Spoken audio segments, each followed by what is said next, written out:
राम हरे हरे हरे कृष्णा कृष्णा कृष्णा हरे हरे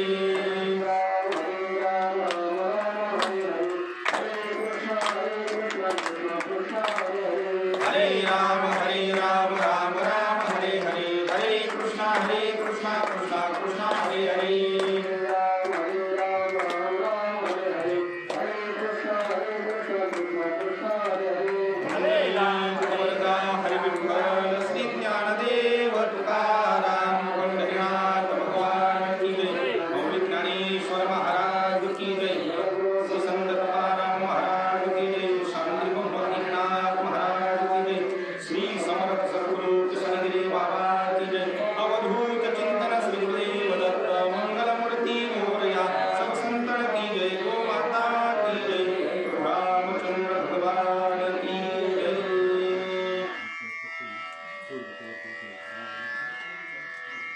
वक्रतुंड महाकाय सूर्यकोटि समप्रभा निर्विघ्नं कुरु मे देव सर्वकार्येषु सर्वदा महायोगपीठे तटे भीमरथ्यां वरं कुण्डलीकाय दातुं मुनीन्द्रे समागत्य तिष्ठन्तमानन्दकन्दं परब्रह्मलिङ्गं भजे पाण्डुरङ्गं शब्दीर्णामुखोत्पन्नं मारुतिर्नाम यस्य पितः माता राहिर्नाम यस्य तन्नमामि कृष्णगिरिं गुरुर्ब्रह्मा गुरुर्विष्णु गुरुर्देवो महेश्वरः गुरुर्साक्षात् परब्रह्म तस्मै श्री गुरवे नमः।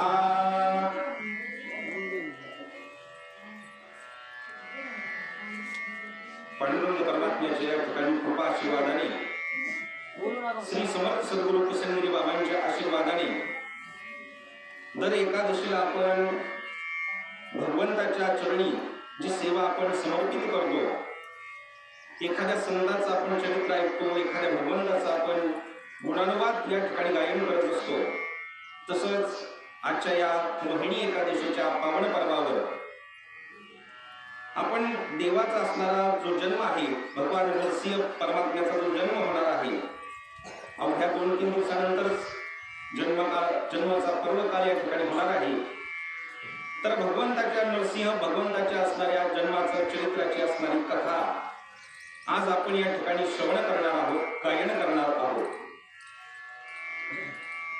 सज्जनांनो, ज्यावेळेस या मृत्यू लोकामध्ये धर्माची हानी होते, अधर्म वाढायला लागतो, गीतेमध्ये तर भगवंताने सांगून ठेवलेलं आहे, यदा यदा हि धर्मस्य ग्लानिर्भवति भारत अभ्युत्थानमधर्मस्य तदात्मानं सृजाम्यहं परित्राणाय साधूनां विनाशाय च दुष्कृता धर्मसंस्थापनार्थाय संभवामि युगे युगे। ज्यावेळेस मृत्यू लोकामध्ये अधर्माचं पालन लोक करायला लागतात, धर्माची बुडवणूक होते, देवतेंना असणारा देवांना ऋषीमुनींना लोक मानायला तयार होत नाही, त्यावेळेस भगवंताचं या मृत्यू लोकामध्ये अवतार कार्य होत असतं। आपण बघतो, ज्यावेळेस कंस हा मातला होता, त्यावेळेस भगवान कृष्ण रूपाने या मृत्यू लोकामध्ये आले, ज्यावेळेस रावण मातला होता, त्यावेळेस प्रभू रामचंद्राच्या रूपामध्ये या ठिकाणी भगवंत आले, आणि असाच एक धनुर्धर योद्धा राजा या मृत्यू लोकामध्ये होऊन गेला, राक्षसी प्रवृत्तीचा असणारा, त्याचं नाव हिरण्यकशिपू। हिरण्यकशिपू इतका त्रास द्यायचा लोकांना, अधर्माने वागायचा, की जे त्यांच्या राज्यामध्ये जे ऋषीमुनी होते त्यांना तप साधना यज्ञ आदी कर्म करण्याचा अधिकार त्यांना नव्हता। चांगल्या लोकांना त्रास द्यायचं काम हिरण्यकशिपू करायचा। आपल्या ज्या राज्यामध्ये देवाचं नामस्मरण जो कोणी व्यक्ती करण त्याला उचलायचं आणि तुरुंगात टाकायचं, असा हा हिरण्यकशिपू हा जो राक्षस रूपी होता, त्याच्या पोटी असणारा भक्त प्रल्हादांचा या ठिकाणी जन्म झालेला आहे, कयादू मातेच्या असणाऱ्या पोटी। आणि जन्मल्यापासून भगवंताचा असणारा वेड,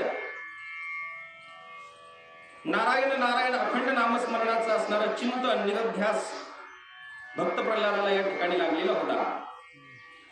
आणि तो असणारा भक्त प्रल्हाद आणि हिरण्यकशिपूला ज्यावेळेस ही गोष्ट कळाली की आपलाच असणारा मुलगा घरचाच या ठिकाणी भेदी निघला, मी राज्यामध्ये सर्व लोकांना या ठिकाणी देवाचं नामस्मरण करू देत नाही आणि घरातलंच असणारा माझा मुलगा भगवंताचं नामस्मरण करत आहे, हे ज्यावेळेस हिरण्यकशिपूच्या लक्षात आलं त्यावेळेस हिरण्यकशिपूने ठरवलं की प्रल्हादाचा आता नायनाट करायचा, आपल्या मुलालाच ठेवायचं नाही. माझ्या असणाऱ्या विरोधकाचं नाव घेतो आणि ज्यावेळेस भक्त प्रल्हादाला त्रास द्यायचं या ठिकाणी हिरण्यकशिपूने चालू केलं. ज्यावेळेस भक्त प्रल्हाद या ठिकाणी नामस्मरणामध्ये तल्लीन असायचे त्यावेळेस अनेक असणाऱ्या आपल्या योद्ध्यांना, अनेक असणाऱ्या सैनिकांना सांगितलं की त्यांना उचला, त्यांचा कडेलोट करा. पण भगवंताच्या नामाची इतकी ताकद होती, ज्यावेळेस त्यांचा कडेलोट करण्यात आला भक्त प्रल्हादाचा, तर भगवान परमात्म्याने विष्णू भगवंताने या ठिकाणी त्याला आल्या भक्त प्रल्हादाला झेलून घेतलं. त्याच पद्धतीने हिरण्यकशिपूची असणारी बहीण होलिका, जी आपण होळी साजरी करतो ना, त्याचंच असणारं महात्म्य आहे. ज्यावेळेस हिरण्यकशिपूने अजून दुसरं नाव आखायचं लक्षात घेतलं आणि त्यांनी सांगितलं की आपण आता काय करू, तर भक्त प्रल्हादाचं दहन करू.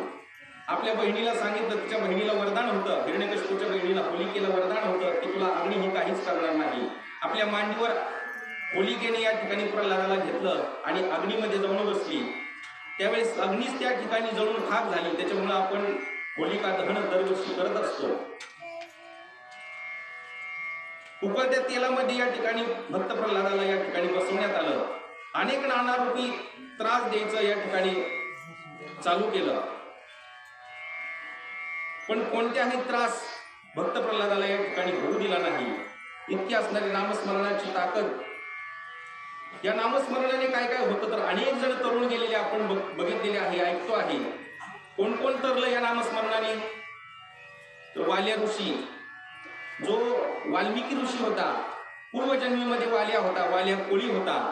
अनेक प्रकारचे पाप करण्याची, म्हणजे त्याचं असं होतं, जर एका ब्राह्मणाला जर मारलं तर तिळा इतका असणारा खडा एका रांजणामध्ये टाकायचा आणि असे 7 रांजण त्यांनी भरलेले होते. एवढं पाप त्यांनी केलेलं होतं. असा असणारा वाली आपण नामस्मरणाने काय अधिकार प्राप्त झाला, प्रभू रामचंद्राचा जन्म होण्याच्या अगोदर प्रभू रामचंद्राचं असणारं चरित्र लिहिण्याचं भाग्य त्या वाल्या कोळ्याला प्राप्त झाला आणि वाल्याचा वाल्मिकी ऋषी झाला. आणि ज्या पद्धतीने प्रभू रामचंद्र आपला अवतार कार्य संपन्न करीन, तर जे वाल्मिकी ऋषींनी लिहून ठेवलं होतं त्याच पद्धतीने प्रभू रामचंद्राला या ठिकाणी वागावं लागलं. हे असणारा वाल्या कोळ्याचा असणारा अधिकार, नामाचा अधिकार की वाल्याचा असणारा वाल्मिकी झाला. असाच पद्धतीने भक्त प्रल्हादाचं असणारं नामस्मरण अखंड चालू आहे. आणि हे काय हिरण्यकशिपूला सहन होत नव्हतं आणि हिरण्यकशिपूने ब्रह्मदेवाची तपश्चर्या करून एक वरदान प्राप्त करून घेतलेलं होतं की तुला असणारा ब्रह्मदेव ज्यावेळेस प्रसन्न झाले त्यावेळेस हिरण्यकशिपूने प्रश्न केला आणि आपल्या तपश्चर्याच्या सामर्थ्यावर त्यांनी एक वरदान मागून घेतलं की मला या मृत्यू लोकामध्ये मरण नको. पण ब्रह्मदेव म्हणले असं होणं शक्य नाही. मृत्यू लोकामध्ये आलाय ना तर तुझा मरण निश्चित आहे. ज्या दिवशी तुझा जन्म झालेला आहे त्या दिवशीच तुझा असणारं मरण होणार हे निश्चित आहे. नाही म्हणे काहीतरी पर्याय सांगा. मग पर्याय ब्रह्मदेवाने सांगितलं काहीतरी पर्याय सांगा, तुम्ही असं वरदान मागा, मृत्यू हा येणार नाही हे शक्यच नाही. तर ठीक आहे म्हणे, मला मृत्यू कोणत्या मानवाकडून नको, कोणत्या देवाकडून नको. माझा असणारा मृत्यू आकाशामध्ये नको आणि जमिनीमध्ये नको. माझा असणारा मृत्यू घरात नको आणि दारात नको. असं वरदान या ठिकाणी हिरण्यकशिपूला प्राप्त होतं. आणि ज्यावेळेस असंख्य पाप वाढत गेलं, हिरण्यकशिपूचं पाप वाढले, भगवंताला आता अवतार घेण्याची इच्छा उत्पन्न झाली. कसा अवतार घ्यावा, तर त्याचा अनेक पाप वाढत जावं, त्याचा पापाचा घडा भरावा, याच्यासाठी अनेक पाप या ठिकाणी हिरण्यकशिपूच्या हातातून भगवंताने करून घेतलं. आणि सरते शेवटी प्रल्हादजी महाराज ऐकायलाच तयार नाही की आणि भगवंताचं नामस्मरण सोडायला तयार नाही. त्यावेळेस हिरण्यकशिपूने एक प्रश्न विचारला की तुम्ही असणारा तुझं जो इतकं देवाचं ध्यान करतो आहे, कुठं कुठं परमात्मा तुला दिसतोय. तर भक्त प्रल्हादाचं गोड उत्तर आहे, या ठिकाणी कुठं माझा परमात्मा नाही. या दगडामध्ये आहे, मातीमध्ये आहे, घरामध्ये आहे, दारामध्ये आहे, तुमच्या असणाऱ्या महालामध्ये आहे. हिरण्यकशिपूला आश्चर्य वाटले की हे सगळीकडे परमात्मा म्हणतोय. त्यांनी एक प्रश्न विचारला, तू जर या सगळीकडे परमात्मा म्हणतोय तर या खांबामध्ये देव आहे का, असा प्रश्न या ठिकाणी हिरण्यकशिपूने विचारला. त्यावेळेस भक्त प्रल्हादानी, हो, माझा परमात्मा ह्या खांबामध्ये सुद्धा आहे. जोरदार दिशी आपली लाथ त्या खांबाला मारली आणि खांबातून भगवान नरसिंह परमात्म्याचा या ठिकाणी जन्म झालेला आहे. नरसिंह भगवान की जय. नरसिंह भगवंताचा ज्यावेळेस जन्म झाला त्यावेळेस नरसिंह भगवान मानवही नव्हते आणि देवही नव्हते. अर्ध शरीर हे सिंहाचं होतं. डोळ्यामधून आग ओकत आहे, तोंडामधून आग ओकत आहे की माझ्या भक्ताला तो त्रास देतो ना. हिरण्यकशिपूला तसंच धरलं, आपल्या मांडीवरती घेतलं आणि दाराच्या उंबरठ्यावरती वरती बसलेले आहे. मांडीवर कशासाठी घेतलं, त्याचा मृत्यू असणार, त्याला वरदान होतं, तुला जमिनीवरही मरण येणार नाही, आकाशातही मरण येणार नाही. तर तुझा जमिनीवर नाही, आकाशात नाही, मध्येच धरलं. तुझा असणारा मृत्यू सकाळी नाही आणि रात्रीही नाही, संध्याकाळच्या टायमाला. दिवस पूर्णही बुडालेला सुद्धा नाही आणि रात्र पूर्ण झालेली सुद्धा नाही. अशा समयाला त्यांनी या ठिकाणी हिरण्यकशिपूला वध करण्याचं निश्चित केलं. तुझा मृत्यू हा अस्त्राने नाही आणि शस्त्राने नाही, आपल्या असणाऱ्या नखाच्या साह्याने. नख हे काय आहे, अस्त्र हे सुद्धा नाही आणि शस्त्र सुद्धा नाही. असं असणारं भगवान नरसिंह परमात्म्याचं या ठिकाणी अवतार कार्य संपन्न झालं. आणि ज्यावेळेस हिरण्यकशिपूचा वध केला त्यावेळेस कोणीही भगवान नरसिंह परमात्म्याला शांत करण्यासाठी पुढे जायला तयार नाही. त्यावेळेस नारद मुनींनी समोर आले आणि प्रल्हादाला सांगितले की तू ज्यावेळेस नरसिंह भगवंताच्या जवळ जाशील त्यावेळेसच भगवंताचा असणारा राग शांत होणार आहे. आणि अशा टायमाला ज्यावेळेस प्रल्हादजी महाराज नरसिंह भगवंताच्या जवळ गेले आणि सांगितलं की तुम्ही आता शांत व्हा, दृष्ट असणाऱ्या हिरण्यकशिपूचा वध या ठिकाणी झालेला आहे, त्यावेळेस असणारे भगवान नरसिंह परमात्मा या ठिकाणी शांत झालेले आहे. तर काय केलं भक्त प्रल्हादाने, तर आयुष्यभर भगवंताचं असणारं नामस्मरण केलं. आणि हे नामस्मरणच प्रत्येक माणसाला तारण्यासाठी सहाय्यभूत ठरणार आहे. कोणतं गोष्ट मृत्यूनंतर काम येत असते मनुष्याला, तर हे नामस्मरण त्यांनी केलेलं कर्म हेच या ठिकाणी मनुष्याला काम येत असतं. एक श्लोक सांगितलं जातं, सुभाषित सांगितलं जातं, धनानी भूमो पशुवश्य गोष्टी भार्याग्रहद्वारे जनस्मशाने देहश्चितायां परलोक मार्गे कर्मानुभवच्छति जीवयेत. मृत्यूनंतर मनुष्याच्या कामी कोणती गोष्ट येत आहे, ना धन काम येत, धन आणि भूमो, धन काम येत नाही, भूमी काम येत नाही. धन आणि भूमो पशुवश्य गोष्टी, जे पशु पक्षी आदी गोष्टी आहे आपल्या जवळ अवतीभोवती असणाऱ्या गोष्टी, हे सुद्धा काम येत नाही. धन आणि भूमो पशुवश्य गोष्टी भार्याग्रहद्वारे जनस्मशाने, आपली जी धर्मपत्नी आहे ती दारापर्यंतच मनुष्याच्या राहत असते. भार्याग्रहद्वारे जनस्मशाने, जन लोक आपले जे सगळे सोयरे आहे कुठपर्यंत येत असतात, स्मशानापर्यंतच येत असतात. फक्त माणसाच्या सोबत कोणती गोष्ट जात असते, तर माणसाने केलेलं चांगलं कर्म, भगवंताचं नामस्मरण, या गोष्टी असणाऱ्या मनुष्याच्या असणाऱ्या सोबत येत असतात.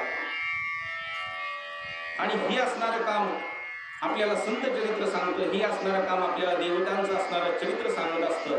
देवाचं नाव का बरं घ्यावं. आणि अशा असणाऱ्या आपल्या महिन्याच्या असणाऱ्या एकादशीला आपण हे भगवंताचं नामस्मरण, गुणानुवाद, अवतार कार्य, संतांचा असणारा अवतार कार्य सांगण्याचा, ऐकण्याचा प्रयत्न करत असतो. तुम्ही देखील मोठ्या श्रद्धायुक्त अंतःकरणाने भगवंताचं असणारं चरित्र श्रवण करता. हेच भगवंताचं नाव आपल्याला चांगल्या गोष्टीसाठी, आपल्या कर्मासाठी, मृत्यूनंतरच्या सुलभ वाटेसाठी सहाय्यभूत ठरणार आहे. असं आता वेळ पण खूप झालेला आहे. एक 15 मिनिटं आपण सेवा करायचं ठरवलेलं होतं. आणि आज मोहिनी एकादशीच्या पर्व काळावरती भगवान नरसिंह परमात्म्याचं असणारं जीवनचरित्र, जन्मकथा आपण या ठिकाणी श्रवण केलेली आहे. झालेली सेवा पांडुरंग परमात्म्याच्या या ठिकाणी चरणी आपण समर्पित करू आणि या ठिकाणी सेवेला पूर्णविराम देऊ. कुंडलिक वरदा हरी विठ्ठल श्री ज्ञानदेव तुकाराम पंढरीनाथ भगवान की जय. माऊली ज्ञानेश्वर महाराज की जय. जगद्गुरु श्री संत तुकाराम महाराज की जय.